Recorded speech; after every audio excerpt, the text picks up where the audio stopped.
नवदुर्गा के 9 रूप। प्रथमम शैलपुत्री च द्वितीयम ब्रह्मचारिणी, तृतीयम चंद्रघंटेति कूष्मांडेति चतुर्थकम, पंचमम स्कंदमातेति षष्ठम कात्यायनीति च, सप्तमम कालरात्रीति महागौरीति चाष्टमम, नवमम सिद्धिदात्री च नवदुर्गा प्रकीर्तिता, उक्तान्येतानि नामान ब्रह्मणैव महात्मना। दुर्गा जी पहले स्वरूप में शैलपुत्री के नाम से जानी जाती है। ये ही नवदुर्गाओं में प्रथम दुर्गा है। पर्वतराज हिमालय के घर पुत्री रूप में उत्पन्न होने के कारण इनका नाम शैलपुत्री पड़ा। नवरात्र पूजन में प्रथम दिवस इन्हीं की पूजा और उपासना की जाती है। इनका वाहन वृषभ है, इसलिए यह देवी वृषारूढ़ा के नाम से भी जानी जाती है। इस देवी ने दाएं हाथ में त्रिशूल धारण कर रखा है और बाएं हाथ में कमल सुशोभित है। यही सती के नाम से भी जानी जाती है। नवरात्र पर्व के दूसरे दिन माँ ब्रह्मचारिणी की पूजा अर्चना की जाती है। साधक इस दिन अपने मन को माँ के चरणों में लगाते हैं। ब्रह्म का अर्थ है तपस्या और चारिणी यानी आचरण करने वाली।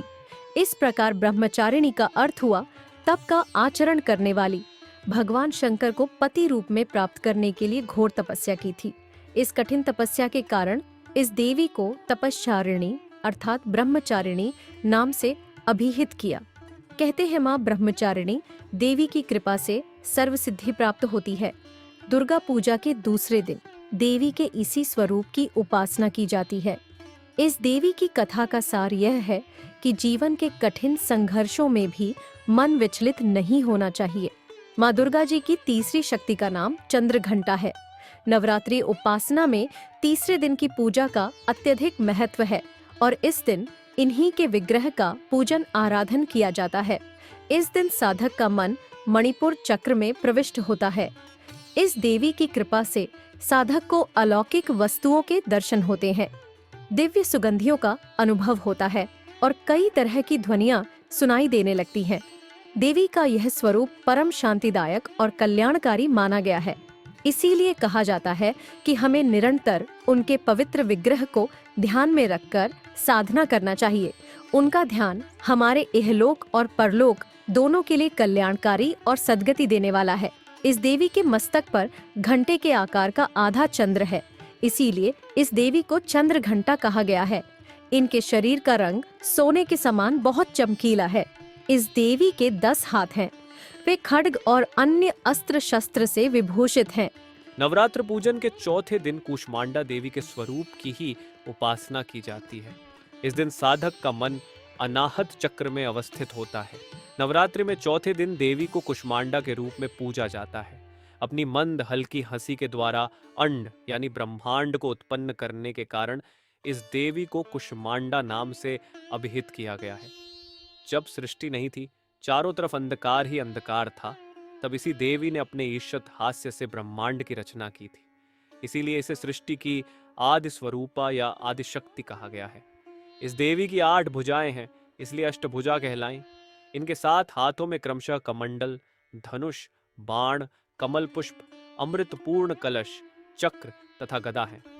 8वें हाथ में सभी सिद्धियों और निधियों को देने वाली जपमाला है। इस देवी का वाहन सिंह है और इन्हें कुम्हड़े की बलि प्रिय है। संस्कृत में कुम्हड़े को कुष्मांड कहते हैं, इसलिए इस देवी को कुष्मांडा। नवरात्रि का 5वां दिन स्कंद माता की उपासना का दिन होता है। मोक्ष के द्वार खोलने वाली माता परम सुखदायी है। माँ अपने भक्तों की समस्त इच्छाओं की पूर्ति करती है। इस देवी की 4 भुजाएं हैं। ये दाईं तरफ की ऊपर वाली भुजा से स्कंद को गोद में पकड़े हुए हैं।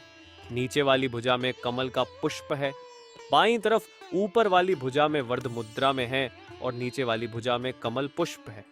पहाड़ों पर रहकर सांसारिक जीवों में नव चेतना का निर्माण करने वाली स्कंद माता। नवरात्रि में 5वें दिन इस देवी की पूजा अर्चना की जाती है। कहते हैं कि इनकी कृपा से मूढ़ भी ज्ञानी हो जाता है। स्कंद कुमार कार्तिकेय की माता के कारण इन्हें स्कंद माता नाम से अभिहित किया गया है। इनके विग्रह में भगवान स्कंद बाल रूप में इनकी गोद में विराजित है। इस देवी की 4 भुजाएं हैं। यह दाईं तरफ की ऊपर वाली भुजा से स्कंद को गोद में पकड़े हुए हैं। नीचे वाली भुजा में कमल का पुष्प है। बाईं तरफ ऊपर वाली भुजा में वर्ध मुद्रा में है और नीचे वाली भुजा में कमल पुष्प है। इनका वर्ण एकदम शुभ्र है। ये कमल के आसन पर विराजमान रहती है, इसीलिए इन्हें पद्मासना भी कहा जाता है। सिंह इनका वाहन है। माँ दुर्गा के 6ठे स्वरूप का नाम कात्यायनी है। उस दिन साधक का मन आज्ञा चक्र में स्थित होता है। योग साधना में इस आज्ञा चक्र का अत्यंत महत्वपूर्ण स्थान है। नवरात्रि में छठे दिन मां कात्यायनी की पूजा की जाती है। मां दुर्गा जी की 7वीं शक्ति काल रात्रि के नाम से जानी जाती है। दुर्गा पूजा के 7वें दिन मां काल रात्रि की उपासना का विधान है। इस दिन साधक का मन सहस्रार चक्र में स्थित रहता है। इसके लिए ब्रह्मांड की समस्त सिद्धियों का द्वार खुलने लगता है। कहा जाता है कि काल रात्रि की उपासना करने से ब्रह्मांड की सारी सिद्धियों के दरवाजे खुलने लगते हैं और तमाम असुरी शक्तियां उनके नाम के उच्चारण से ही भयभीत होकर दूर भागने लगती हैं। माँ दुर्गा जी की 8वीं शक्ति का नाम महागौरी है। दुर्गा पूजा के 8वें दिन महागौरी की उपासना का विधान है। नवरात्रि में 8वें दिन महागौरी शक्ति की पूजा की जाती है। नाम से प्रकट है कि इनका रूप पूर्णतः गौर वर्ण है। इनकी उपमा शंख, चंद्र और कुंद के फूल से दी गई है। अष्टवर्षा भवेद गौरी यानी इनकी आयु 8 वर्ष की मानी गई है।